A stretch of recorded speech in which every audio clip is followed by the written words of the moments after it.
G'day folks, today on the workbench we have this Casio GBD-200. It's coming for a battery change. So the first thing we're going to do is take the band off.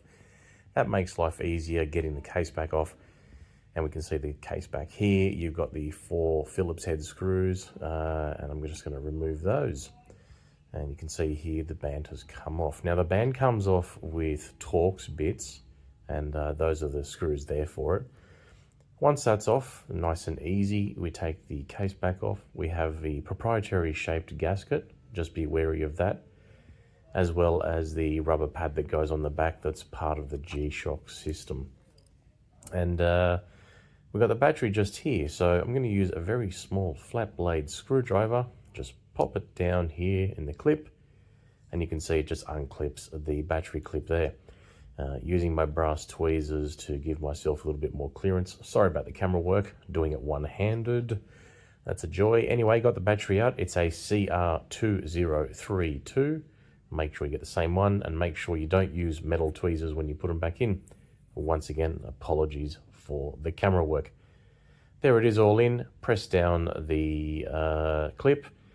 Get yourself some metal tweezers. I use stainless steel ones for this, and I find the all clear pad, which is this one here, and basically I use a nice sharp set of stainless steel tweezers to basically short it out.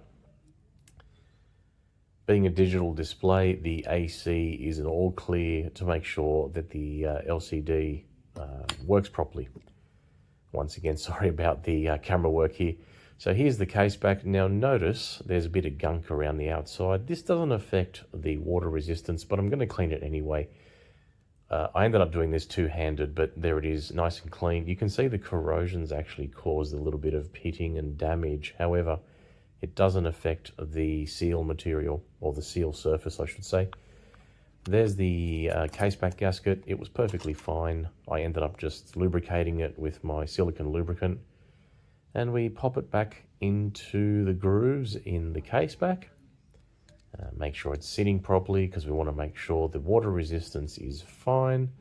And once that's in, we put the G-Shock pad back on there.